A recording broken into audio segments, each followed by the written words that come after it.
நடந்து முடிந்த Paris Olympic தொடரில் துப்பாக்கிச் சுடுதல் 10 மீட்டர் ஏர் பிஸ்டல் பிரிவில் வெண்கலம், கலப்பு இரட்டையர் பிரிவில் மற்றொரு வெண்கல பதக்கம் என ஒரே ஒலிம்பிக் தொடரில் 2 பதக்கம் வென்ற முதல் இந்தியர் என்ற சாதனைக்கு சொந்தக்காரரானார் மனு பார்க்கர்.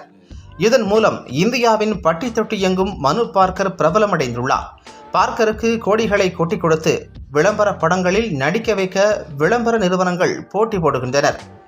ஒலிம்பிக் தொடருக்கு முன்பு மனு பார்க்கருக்கு 20 லட்சம் வரை மட்டுமே கொடுக்க முன்வந்த விளம்பர நிறுவனங்கள் அவரது பிராண்ட் வேல்யூ 330 மடங்கு அதிகரித்த நிலையில் தற்போது 2 கோடி வரை ஊதியம் கொடுக்க தயாராக உள்ளன.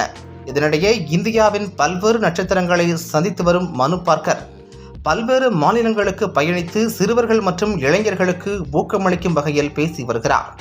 இந்த நிலையில் கோன் பனேகா குரோர்பதி நிகழ்ச்சியின் செட்டுக்கு மனு பார்க்கர் வந்திருந்தார்.